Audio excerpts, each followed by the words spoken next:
I have prepared for you today a temporary crown demonstration. We're here with Jacob. Jacob is graciously allowing me to film this, which means it's going to be varsity level. This is the A+ version. So I'm going to walk you through building a temporary crown. We'll see how long it takes. Start to finish, it should take me about 15 minutes with all the explanations. As you're learning, it'll take a little bit longer. Come up close. Zoom in real quick. Okay. So this is the bite that we took. Okay. We only need the tooth and the tooth in front of it.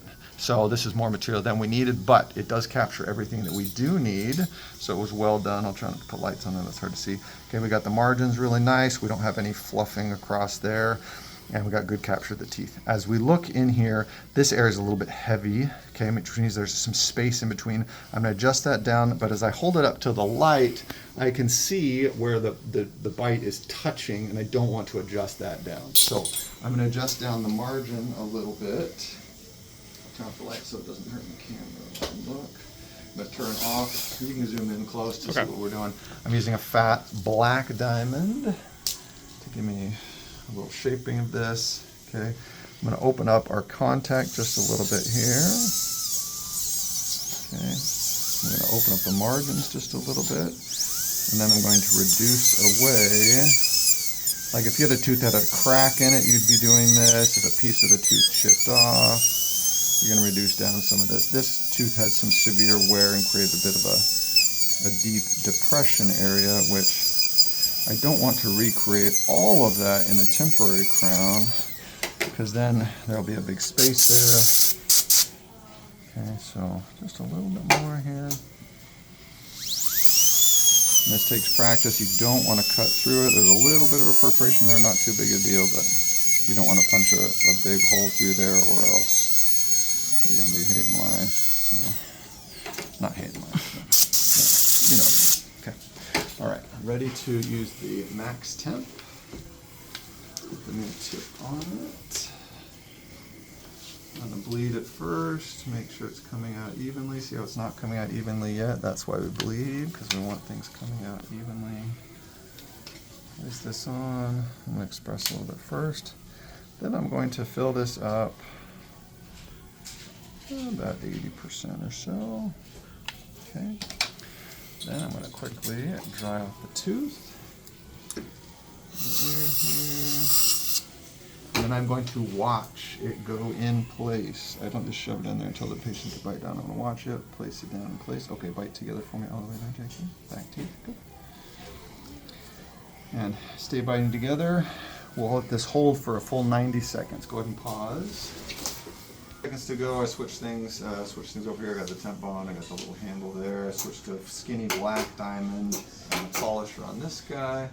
I also forgot to mention I choose A1 on this one because that's the color that the final tooth is going to be. If it's in the back, it doesn't matter that much, and I think A1s are default for most. But if it's in the front tooth, you want to get a little bit closer. If it's a premolar or a front tooth. Okay, go ahead and open for me now. Okay. Take it out, gently removing. Okay. Now it's stuck to the tooth, that's great. Okay, no issue there. But when I take it off, because it takes about 7 minutes to fully set up, and be very careful taking it off because the material's still kind of flexible. Okay. So I'm just gonna leave it there. I'm not gonna do anything with this other than I'm gonna verify no significant air bubbles, make sure I got the margins. No perforations. Okay. I'm going to let that continue to set up. I'm going to go back into the mouth, and I'm going to remove any flash. This is a common mistake that people make, is they get to trimming on the tooth before they've removed any flash. Okay. Flash is when you've got a little material on the tooth next to it, that when you're checking the bite, you'd be marking on that piece of material. They need to get the bite off, and then the patient comes back because their bite is too high. Because guess what? You left flash in there when you were checking, and then the flash kind of flakes out. So I'm checking flash on these teeth here. There's a little perforation through. I check the flash on the tooth on the other side. Okay. Checking all around, making sure that there isn't any jazz in the embrasures in front. All good there. Okay. Then we're going to pull the first cord, the 00 cord. And yes, with loops and light, the light's a little easier to see, but again, it washes out in the camera. It's hard to see. Okay, pull the cord. Then I'm going to verify all the flash is gone. Okay. All ready to go. Okay. Now we're back over to the temporary. Okay. First thing I'm gonna do, any big chunks you can either cut off or just peel off with your hand. That one I could just peel off. Sometimes when it's too thick, you have to cut it off with the black, skinny black diamond. Now there's a couple areas that I want to be very, very careful of as I'm doing the initial prepping, and I'll do an initial prep with the black skinny diamond. I don't want to touch this area here. That's the contact. See how it's a little depression there, and that's got some flash around the edge. And then I also don't want to touch the margin. The margin is this little edge right here. That little edge right around there. I don't want to touch that at all. So I'm going to adjust from the top, slight angle, and I'm going to adjust up to about 1/2 millimeter from the margin. Okay, I'm not going to dust this area here. I'm going to go around it. Okay, so I kept that intact there. Obviously, if you got two contacts, so be careful those down. And I'm just removing 90% of this flash as I go around. Blurs up and down. And this one, I'm only pulling in one direction. If I was going this way, I'd be pushing, but I'm coming back. I'm just pulling.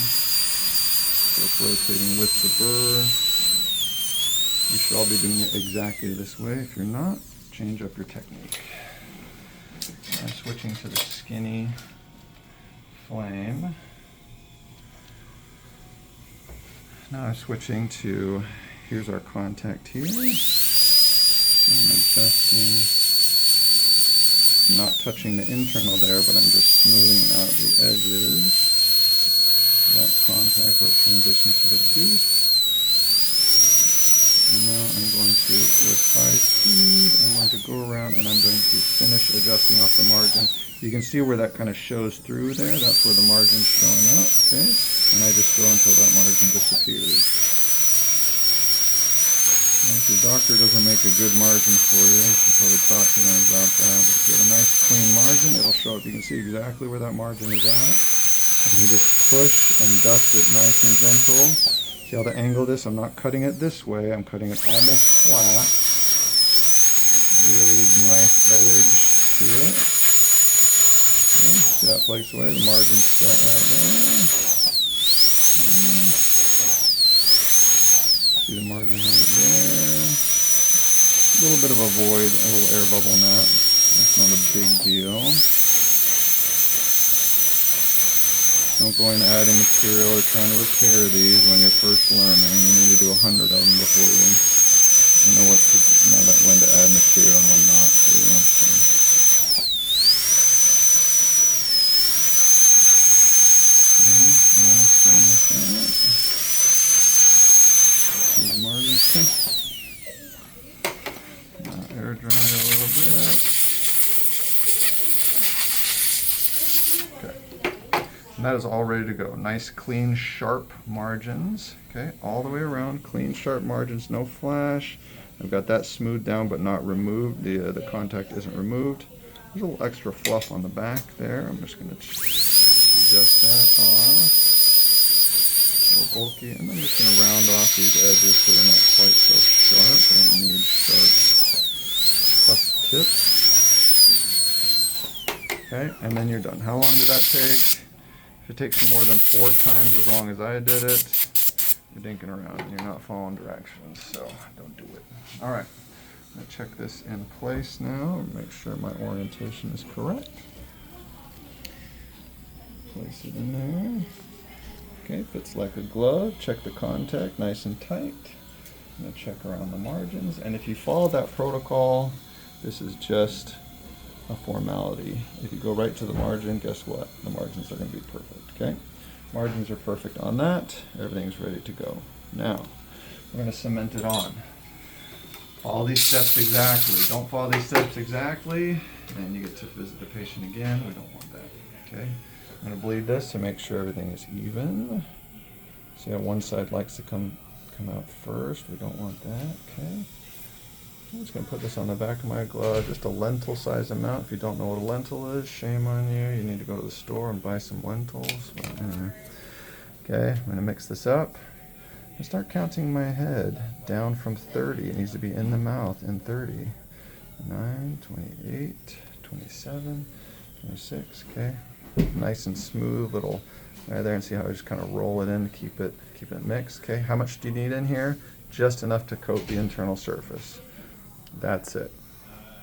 Okay, just enough to coat the internal. That's all. Okay, now I dry the tooth off.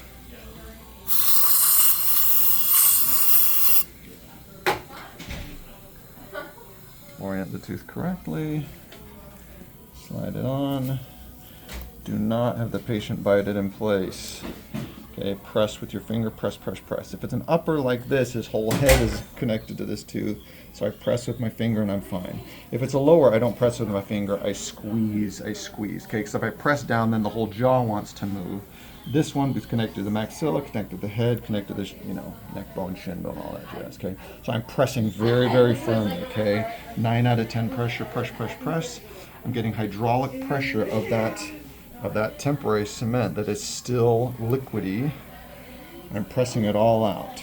There should be a very, very thin layer in there, not a thick, chunky layer. If there's a thick, chunky layer, when the patient comes back and the temporary came off, it's because you didn't press down completely, or you took more than 30 seconds to get it in the mouth, okay?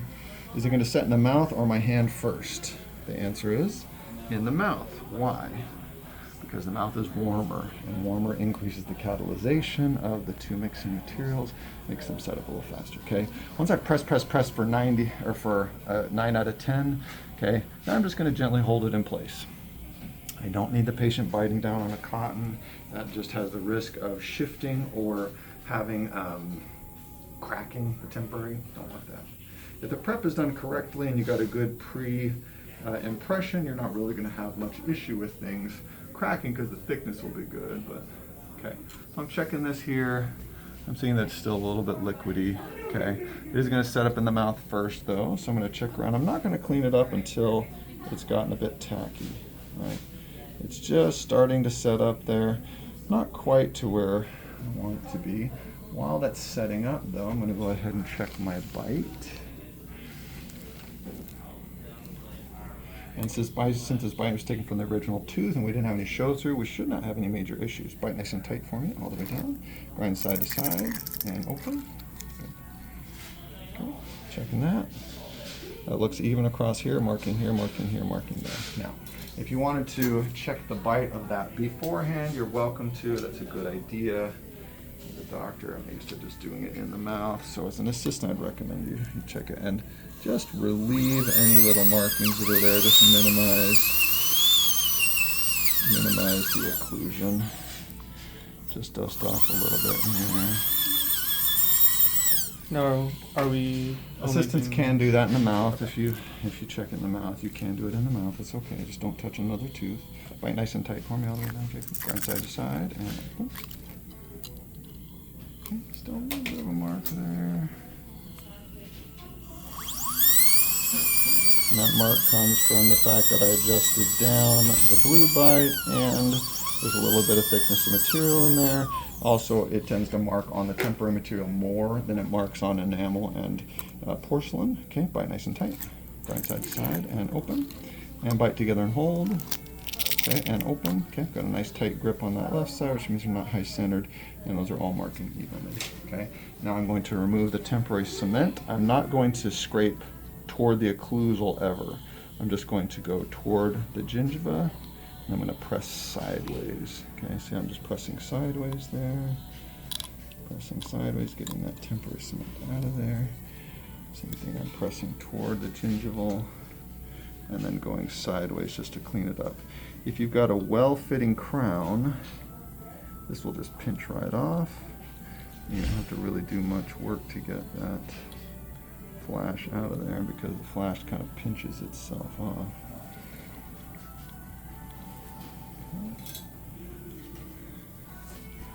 I'll take in all these little digits here.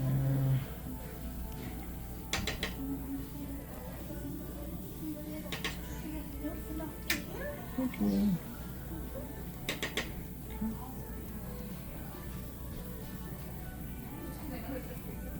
All the big stuff is done. Occlusion is checked. It's sealed up real nice. Okay, last thing I'm going to do is I'm going to floss through it. Okay, now you got to keep the tooth in place while you're flossing. Okay, so I'm holding on to that tooth, sliding down through the contact. And this is not easy to do. This is the most likely time when you're going to screw up your temp. So I got the knot through there, back and forth one, and then I slide it out to the side.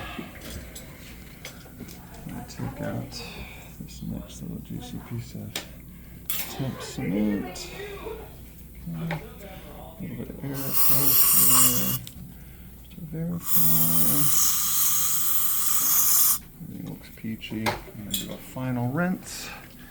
And you're all done. Peace out. Good luck.